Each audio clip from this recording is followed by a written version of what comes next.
یوسف علیہ السلام، زلیخا کی شکل میں شیطان یوسف علیہ السلام کے پیچھے پڑ گیا۔ کیسے پڑا؟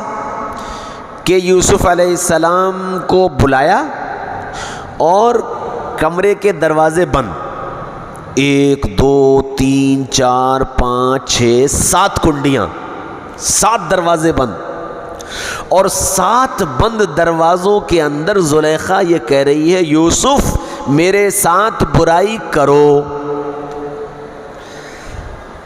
یوسف غلام ہے، زلیخا مالک ہے،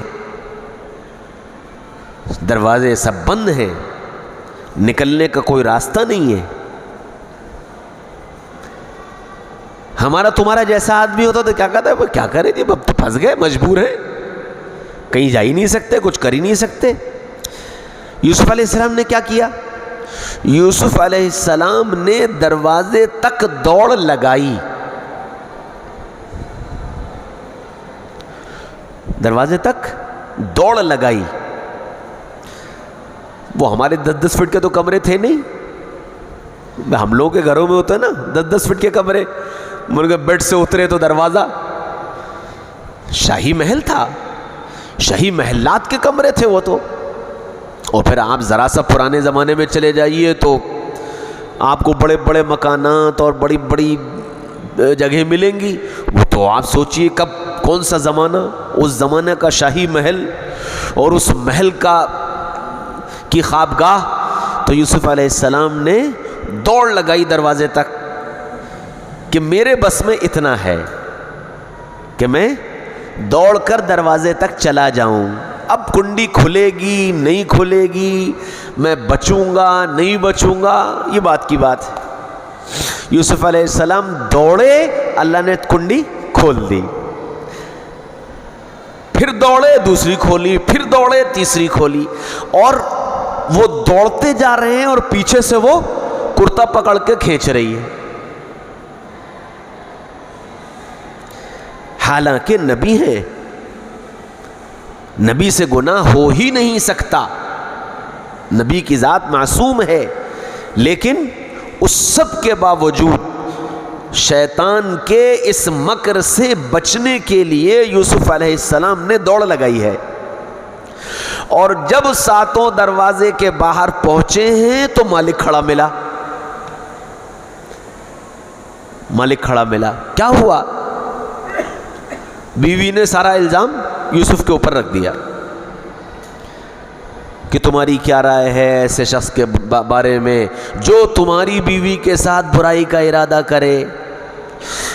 اب ڈر یہ ہوا کہ کہیں یہ یوسف کو مار نہ دے، تو فوراً خود ہی سزا بھی تجویز کر دی کہ ایسے آدمی کو تو جیل میں ڈال دینا چاہیے کہ تاکہ یوسف مرے نہیں، محبت کرتی تھی، مرے نہیں تو یوسف کو جیل میں ڈالیں۔ اب یہ کیسے پتا چلے کہ کون سچا کون جھوٹا؟ تو اس زمانے میں ایک عورت تھی، اس کی گود کا بچہ تھا، اس بچے نے کہا یہ دیکھو کرتا آگے سے پھٹا ہے یا پیچھے سے؟ اگر آگے سے پھٹا ہے تو زلیخا سچی یوسف جھوٹے،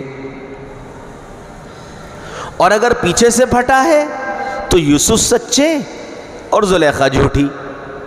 کیونکہ ظاہر بات ہے جب آدمی آگے بھاگے گا تو پیچھے سے کرتا کھینچا جائے گا۔ وہ دیکھا گیا کرتا پیچھے سے پھٹا تھا۔ بہرحال اب یہ سب ہو گیا، اس کے بعد یوسف علیہ السلام نے کیا کہا؟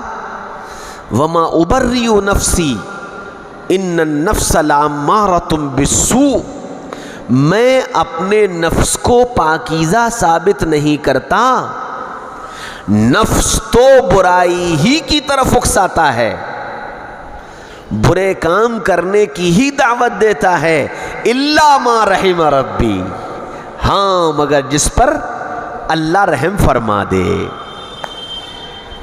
تو اب جب نبی یہ کہہ رہا ہے الا ما رحم ربی، تو میری تمہاری کیا حیثیت؟ کیا بات نہیں؟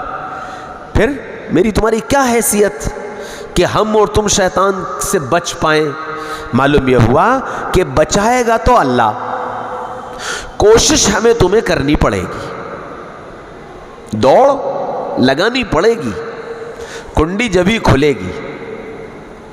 بچنے کے راستے، جب شیطان کے راستے سے ہٹ کر صحیح راستے پر دوڑو گے تو اللہ بچنے کے راستے نکالتے چلے جائیں گے اور بندہ گناہ سے بچ جائے گا۔